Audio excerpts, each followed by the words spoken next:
မြတ်ဗုဒ္ဓဒေသနာနဲ့ယနေ့ကဘာဘုရားမြတ်စွာလူလောကမှာပေါ်ထွန်းလာခဲ့တာဟာအများတ attva တွေရဲ့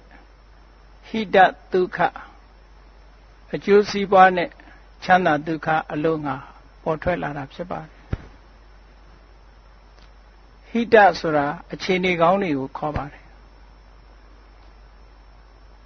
ဟိတဆိုတဲ့အခြေအနေကောင်းတွေရှိမှသာလျှင်ဒုက္ခလို့ခေါ်တဲ့ကိုယ်ချမ်းသာမှုစိတ်ချမ်းသာမှုဘဝမှာအဆင်ပြေမှုဘဝတန်တရားကလွတ်မြောက်မှုဆင်းရဲဒုက္ခတွေကိုကျော်လွှားနိုင်မှုဆိုတဲ့အကျိုးတရားတွေရနိုင်မှာပါဟိတဆိုတာအကြောင်းတရားနဲ့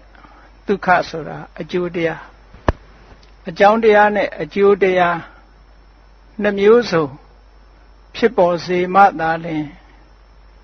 တည်မြဲတဲ့ချမ်းသာဒုက္ခဆိုတာဖြစ်နိုင်ပါတယ်အခြေအနေကောင်းတွေမရှိဘဲနဲ့ချမ်းသာဒုက္ခရရှိနိုင်တယ်ချမ်းသာဒုက္ခတည်ရှိနိုင်တယ်ဆိုတာမဖြစ်ပါဘူးဒါကြောင့်မို့လို့ဘုရားမြတ်စွာပွင့်ပေါ်လာတာနဲ့ပတ်သက်ပြီးတော့အထာယဟိတယဒုက္ခယဒေဝမနုဿာနံမြတ်စွာဘုရားဟာတတ္တဝါတွေရဲ့အကျိုးအတွက်တတ္တဝါတွေရဲ့အခြေအနေကောင်းတွေရရှိဖို့အတွက်တတ္တဝါတွေကိုယ်စိတ်နှပြချမ်းသာရေးအတွက်မြတ်စွာဘုရားပွင့်လာတယ်ပွင့်လာပြီးတဲ့ဟောကြားတဲ့တရားတွေဟာလည်းပဲအခြေအနေကောင်းတွေကိုဖြစ်ပေါ်စေပြီးဒုက္ခလို့ဆိုတဲ့ကိုယ်ချမ်းသာမှုစိတ်ချမ်းသာမှုတွေကိုဖြစ်ပေါ်စေတာပါဘုရားမြတ်စွာရဲ့ဒေသနာတော်တွေဟာလူဘဝလူလောကမှာရရှိထားတဲ့ပုဂ္ဂိုလ်တွေအခြေအနေကောင်းတွေကိုဖြစ်ပေါ်စေပြီးမှချမ်းသာဒုက္ခကိုရရှိစေတဲ့တရားမျိုးဖြစ်ပါတယ်38ဖြာမင်္ဂလာတရားတော်ဆိုတာမင်္ဂလာဆိုတာကောင်းကျိုးချမ်းသာတွေအရာရာမှာအောင်မြင်မှုတွေ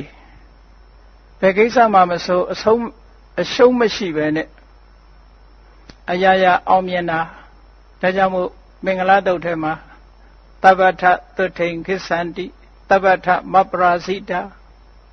သဗ္ဗထမပ္ပရာဇိတာဘယ်ကိစ္စမှဆိုမရှုံးဘူးအောင်မြင်နိုင်တယ်သဗ္ဗထသုထိန်ခိသန္တိအရာရာမှာချမ်းသာဒုက္ခရနိုင်တယ်